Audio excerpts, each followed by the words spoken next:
guys, this is Tarquin, and as you can see, I ended up having to do something on Christmas, but it is now about 11 at night for me. I am wearing my sweet-ass new robe, and picking up not exactly where we left off, and if memory serves, I ran around a little bit, and we are now about to get in a fight with Roose Bolton, and this should be actually a fairly large fight. Tywin Lannister is back here behind us, and Wolf's Wood Champion are his prisoners. That sounds pretty interesting. But what we're going to do is just go ahead and join this battle against Roose Bolton. And we are going to outnumber him by a fair amount, and basically we're just going to hope that our allied cavalry deals with them and that we don't get murdered. But, of course, things could definitely go wrong. This is Roose Bolton that we're talking about, but I think that, well, it will depend on this initial charge. It looks like it is going to take longer for this battle to go ahead and come into being. And of course, in our new plate armor, one of these days we are going to get a helmet that does not allow the beard to come through it, but that is not this day. And apparently, my archer's already able to take shots across this very vast expanse. That is pretty surprising. What we're going to do is actually take our men over to this side. Now, unfortunately, we can see that because of my men on this battlefield, we comprise all of the other men that make up the difference between our enemies and our men, so we are going to try to bash these fuckers' heads off real quick, and there we go.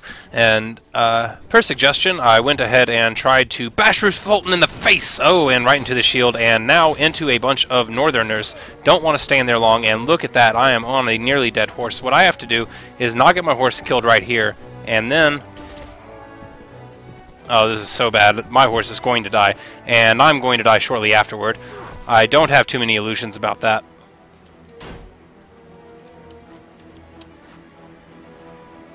If I had time, then I would... okay, I will just go ahead and die now. And there we go.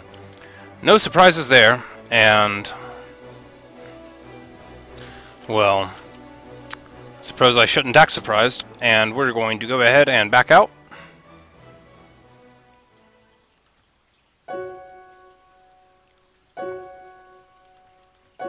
And... well, why not be Gurner Pike? He has a bow now, so we will go ahead and use our old friend Gurner Pike in this battle to try to go ahead and make something of ourselves after overextending and getting our horse killed. It only takes about 3 shots from a longbow, pretty much any longbow, to take out a courser, and that means, of course, that a destrier will fall almost as quickly. Not gonna work out too well when that happens. Today in news, however, I got or noticed my first copyright complaints on YouTube. That's right. And how did they happen? Well, apparently one of the tracks on Prophecy of Pendor, which I played 15 videos of once upon a time, had a 4-second snippet or something of some dude's fucking music, and so they sent me a notice for violating this copyright on an hour and 22-minute video, and I violated his copyright with a commercially, or not commercially, but a freely released mod. Not even a monetized video. Really kind of pissed off about that, and I will still smile. I am actually allowed to insult YouTube right now because I am not a partner of theirs, and thus I can tell you all the money I make. It is 0, and what? I don't know how I got that, but look at that. Hitting a very nice shot there on our enemies. What we're going to do is apparently draw a lot of archery fire, but we're going to come up here on the top of this hill. And now, it looks like our men got bored and should be pretty alright here. What we're going to do is continue making sure that our forces do not get injured in the very first of the fight, and I think there are just a ton of archers still running away. We will, of course, lead our men. I think, yes, no one of quality on a horse. We don't have any knights or anything like that, and even if we did, I wouldn't want them to die here. So we are slowly walking across this ground, and we're going to go ahead and avoid the water, I think, because the reinforcement pops will be coming back here, and well, one of these days they're going to show up anyway, and it looks like nothing but archers back here. So we're just going to open it up and continue on. Okay, there's the reinforcements going across the way, and I think trying to take them out will be better in the long run. It'll allow more of our men to keep their horses, and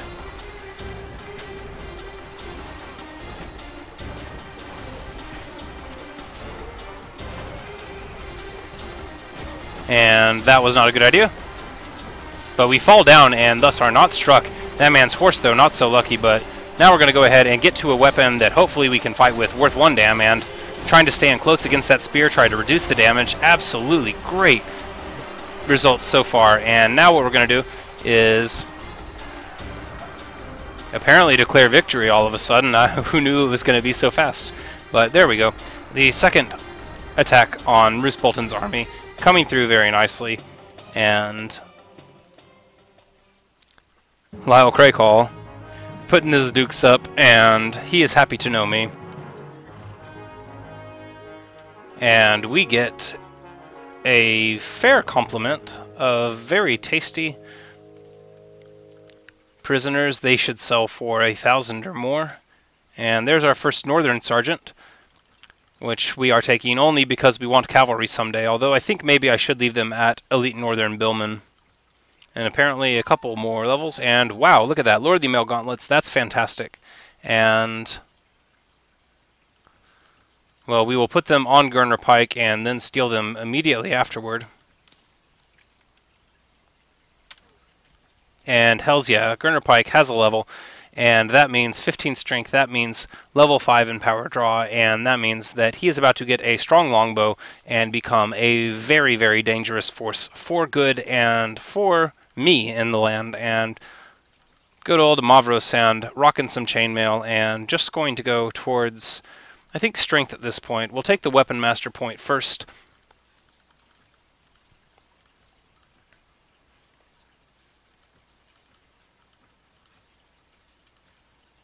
But so many infantry in our army, and not really seeing a way to change that anytime soon. Now this is an army that is very strong too, and wow, they just dropped 15 prisoners all of a sudden, so pretty surprising. And I'm just going to continue traveling the Westerlands with these cats. Sir Harris Swift is the marshal, if I'm not mistaken, and yes, I'm supposed to follow his army until further notice. I suppose that this would qualify as further notice, and there are enemies at the Saltpans, and Donella Hornwood here fighting the mountain, and look at that. We are going to be able to come in and maybe take Lady Hornwood captive and hang out with the mountain on a battlefield. We will look for him. He should be gigantic, unless he is injured. And he should be on an absurd horse. But I'm not seeing anyone like that right now. I'm just seeing this sergeant and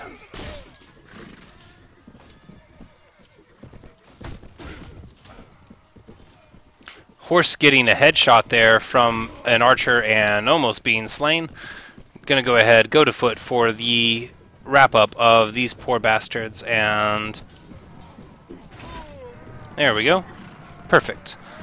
And I don't see Sir Gregor out here on the battlefield. I think he is probably injured from a previous engagement or from earlier in those fights. But Sir Gregor Clegane says it's good to see me. He looks a lot shorter than he used to be. And Donella Hornwood manages to run away, but we get a couple mounted units as prisoners, and that makes it all the worthwhile. We still have Septon Ilbert running around with us, and now we are going to go ahead and make our way to the Saltpans to see what's going on there. And okay, what's going on here is a siege from the forces of Dragonstone. What's at Saltpans? 354 men. Who is attacking?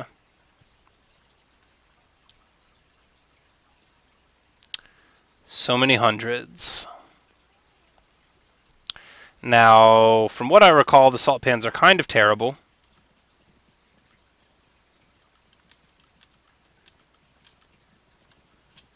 But apparently Tywin has already given up on protecting this town from siege, so I should probably give that up on that myself. We have completed our objective, which is pretty piss poor on his part, if he is going to accept that as leal and faithful service, but hey, oh well. Gonna just go ahead and buy some nice fish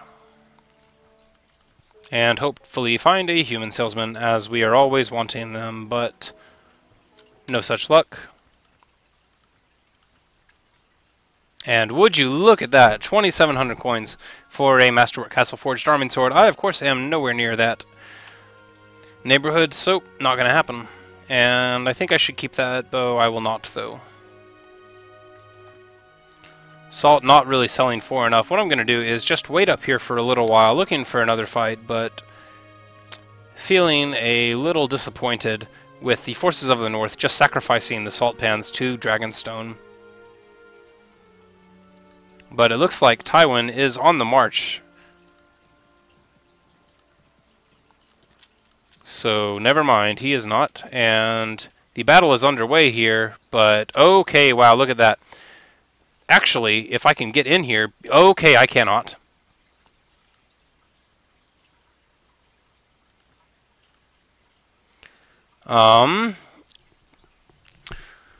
Okay. Well, guys, it looks like this is going to be a loss. God damn it.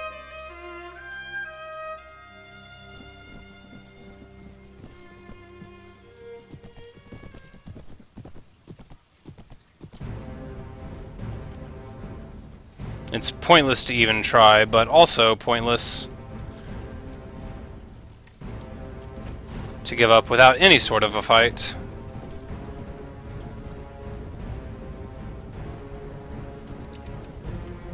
And will we manage to get any kills?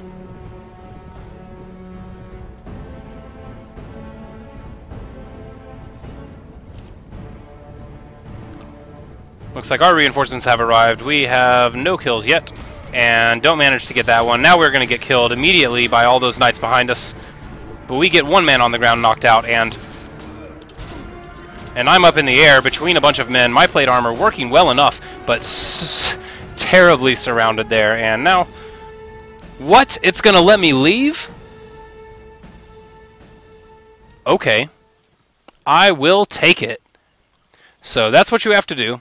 Just go into a battle, act like a moron, kill two people, and they may just let you run away. I wasn't expecting that to happen. And God, that's... whoa. I hate losing, but Jesus, that was going to be my own fault. I ran right into Stannis.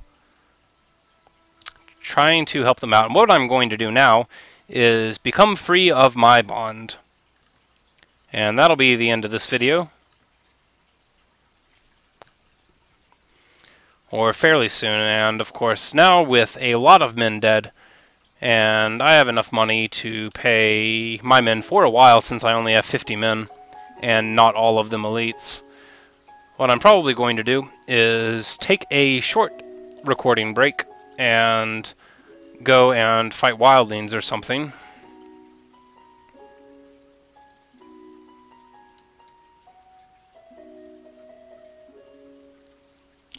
It looks like, well, Lannisport has fallen to the Reach, so that's pretty hilarious.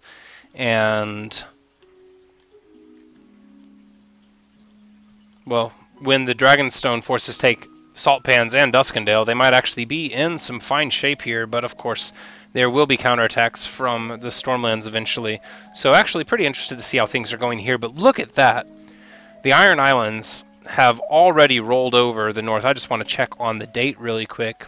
And yes, day 70, for perspective, Stonehenge, Raventree Hall, Seaguard, and the Crossing all fallen to the forces, and Pink Maiden as well.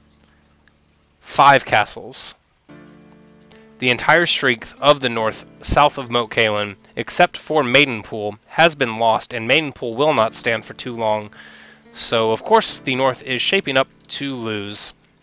That is okay, because I'm going to fight for the free folk someday. Perhaps. But, well, what I'm going to do is go up north, fight some wildlings, level up my men and that sort of thing. make some money, blah blah blah, and then, well, I'm not really sure. I feel as though some questing might be good. I might try out the Targaryen quest line, but I don't think I want to do that before I get some strong companions, at least 4 or 5 archers and that sort of thing. And that, of course, makes for very boring recordings. So when we return, we will be much higher than level 14. And, well, I look forward to that, and hopefully you enjoyed this episode that was basically me not doing much and just being on the winning side and then running away like a scared person. But I ran away at the right time, because that would have been a nightmare. And what we're going to do is just hang out here, and there's the Saltpans going. We see that this invasion fleet did come by sea, and I'm interested to see if they'll go by sea the whole way or not. So we're going to go ahead and follow them. We lose only 10 coins. And alright, they only go through the port of Maidenpool towards it, so totally acceptable, I would say. It would be really interesting if they totally avoided land, but here's Balakbo Mentarios, and I believe he is too expensive. 1,500 coins, I can do that.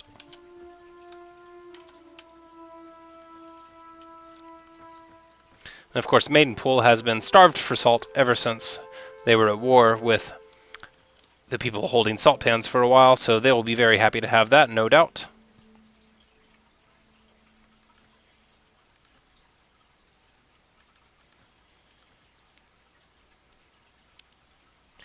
And I'm quite tempted to buy a Destrier, but I just really don't believe it's that much better than a Courser. You're only getting 5 armor. The charge is significant, but with that low of armor, I just don't believe you're really going to get a chance to use it. I think pretty much Destriers are about as obsolete as anything. But Mailed Destrier is a nice medium. Of course, we're just going to pop in over to Duskendale really quick and sell off the salt that we have. Here's a lame-plated warhorse, but, well, don't have enough money. In fact, not even close. 18k it would be, and we are much below that. Sir Jasper Rivers should come with a horse.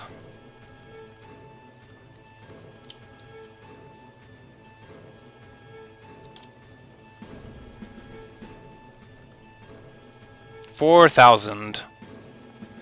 Yeah, I'm not going to pay him 4,000 coins. That is almost my whole bankroll.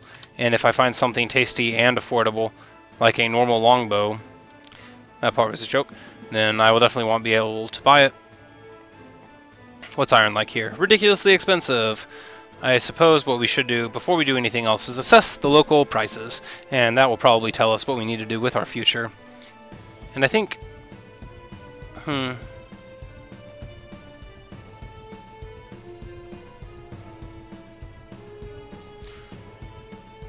I don't have enough money to go to do the Targaryen quest line yet. Need more than what I have, and I'll want some for spices and such to return with later. So I'm probably going to head to Essos, and by probably I mean I am certainly going to head to Essos, try and fight some men there, and actually I should just fight wildlings, I suppose. Anyway, when we return, I'm not going to be indecisive, and I'm going to have a plan. Part of that plan is just giving the Begging Brothers a bunch of money, and look at that, all of a sudden, getting some positive rep with some folks. That was a nice month of cell sorting with the Westerlands, and rather than end the video, why not go north? We actually might fight Cronagmen along the way. They are pretty nuts.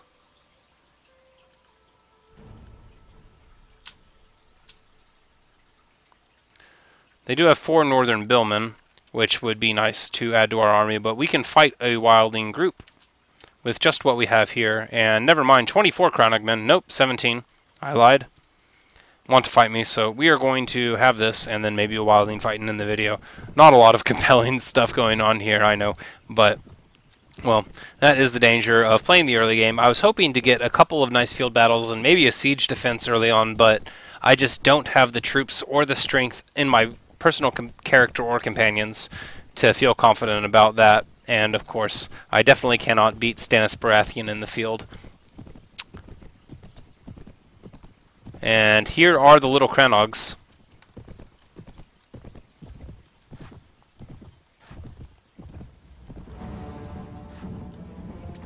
Now, what we're going to do here is see if any of our men on horseback charge. That tells us that we are fine as far as our archery designations and infantry and so on. Septon Ilbert gets killed. That's disappointing.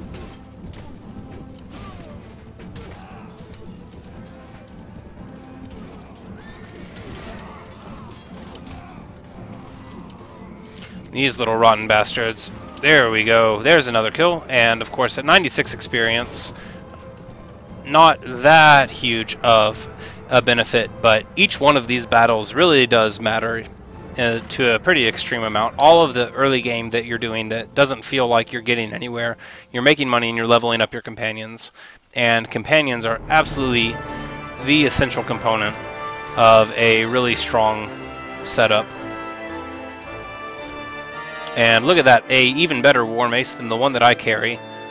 And some bad arrows, we will have to just ignore that. And move on, maybe for some wildlings. Now, if there's a very large wildling group, as in more than 70, I definitely don't think I'm going to be fighting them, but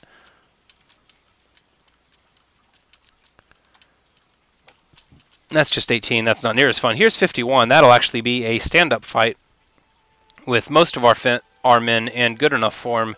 So this should be a nice exposition. Of course, we're probably going to win. And by probably, I mean I would be really sort of horrified if I managed to lose this battle.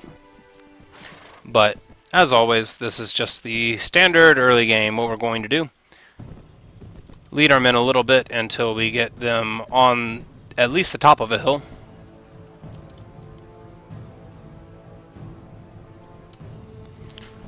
Grab them in a shield wall, going to go ahead, pull the archers out over to this side to maximize our absolute murder of their forces that is going to be coming as soon as they come across this hill.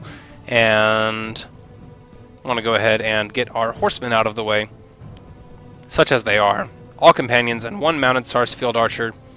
But now we can see that they're going to be taking shots at all of their horses as they come up the hill, and now our infantry doing perfectly. This mounted Sarsfield archer being a pro, not hitting anything, I'm sure, but it is the thought that counts or something. And what we're going to do is go ahead and move the archers forward a bit, and now just try to take our cavalry on a sort of swinging attack. Nope, not going to happen. And tell the infantry to charge. We're still having the cavalry and auxiliary following us, keeping in mind that I think one of them's on a donkey, but that's probably not much of my business. The cav archer is following us as well, and Sir Roger Osgrey gets his axe knocked out, and there we go. Very nice drawing cut there, and we've managed to distract so many of their forces. We need to go ahead, tell the archers to charge, just so they'll start making good decisions with their life. And now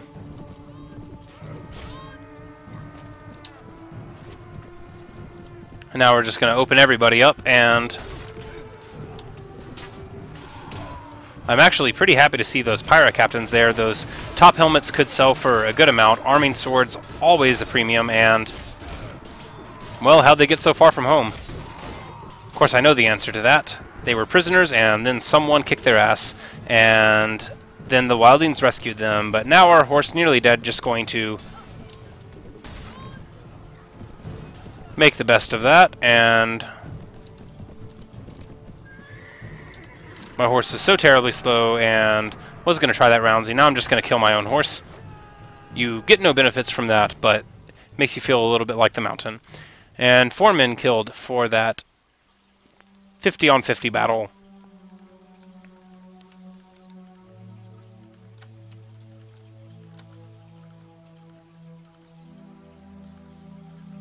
Of course, men dying is acceptable, just so long as they're not elites all of the time. And I think I'm actually going to keep those Westerland men as the elite men-at-arms, just to keep a good, strong infantry force, since the sergeants don't have shields, and the billmen of every other faction have shields.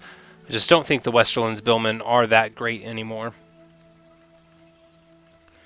And fucking right, getting a nice longbow, going to get to go to our next friend who discovers an aptitude for archery. I wonder how Balakwo is at it. He is not good. Brendan Storm, though, is learning power draw, since we decided to transition him out of the intellect game, due to Sathos having 4 more int points at the moment. And yep. It looks like Balakwo, though, 9 in charisma, who knew? And it's the riding and leadership that he has. I was hoping for some training, but it doesn't look like we're going to be so lucky. Nope, no training at all. But, well, we will hopefully get him into tip-top shape soon, get him a bow in 3 levels, and just continue on making our men stronger. And eventually, of course, a lot of my companions are going to start getting real fucking furious and leaving me all the time. There's no way around that, because Kozer asked me not to change the settings in the mod. So I'm just going to have to deal with my disappointment there.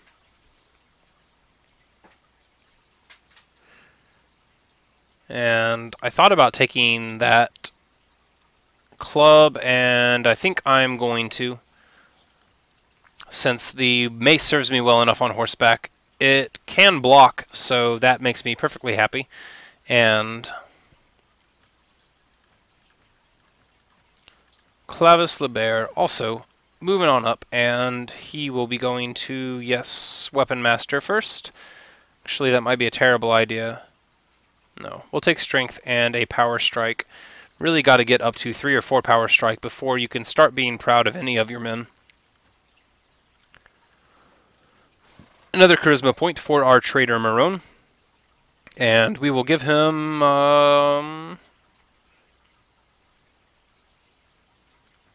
another point in Weapon Master, because it won't hurt. And he'll get a crossbow eventually, but he is not even close to being on my priority list. Since I am unlikely to fight anyone with a crossbow, he is unlikely to be happy in the future. But, well, maybe I can stand to have one more little wildling fight before we leave. Provided it is not. Okay, that is... Okay, I thought it was a large wildling group. I need to keep the lookout for one. They have merged together. That's pretty good news. Your money or your life. More renown, more morale bonuses, and of course we were on pretty low morale there for a second. And what we're going to be able to do here, of course, is all of the awesome in the world. Just going to go ahead and have the rest of my men hold position there far up on the hill, and now just going to get our men into a messed up situation, because that is not what I wanted you to do. I wanted you to form a shield wall, sirs, and there we go. This is a fantastic place to be in. Your archers can shoot right over the top of your men. We have 2 people ready for battle. That's not surprising.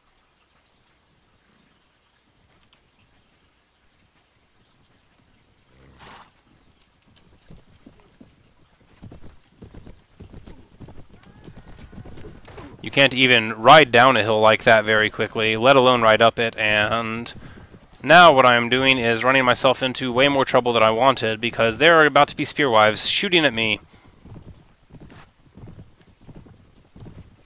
Fortunately, I'm pretty sure that our archers are mostly not shooting at the cavalry behind me. It won't matter too much, of course. I could just unhorse and kill all those bastards, but...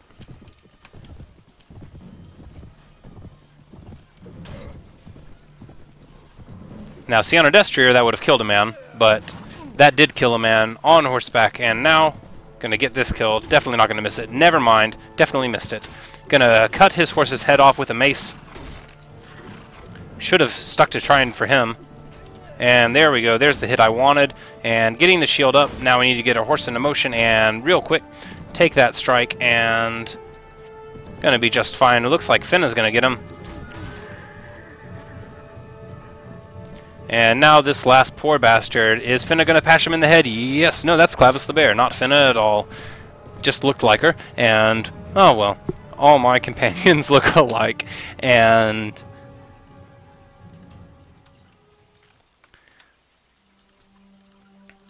going to be able to jump on up in the classiness of our prisoners. And alright, we have our first Dornish Sergeant, and I am pretty sure that there are javelins on them, just like I always dreamed. And I'm not going to say that it was my good idea, because it's probably everybody's good idea, but I'm glad that that idea is being implemented more than anything. As long as I look at this Dornish Sergeant and I see javelins. Oh, yes! Sorry, I was happy. And as for their equipment, they actually do have the 4M power throw that you need to be pretty effective with it. Their throwing isn't so preposterous as I made it, but you can see here that a Dornish Sergeant is a very strong troop. You're not going to find good piercing throwing weapons very often, and that's why I was so happy to rescue all of those Dornishmen very long ago from some bandits. And with my new paradigm, where I'm trying to focus far more on infantry and not nearly so much on cavalry due to their decreased effectiveness and lack of stickiness, I really think those Dornish Sergeants are going to turn out really well, and that is too many reallys for a sentence, really. And Alan, moving on up, getting his level 4 in Power Strike. Now he's going to be able to wear a coat of mail whenever I am able to give him one. Don't hold your breath, Alan. If I liked you better, I would have given you a different name. And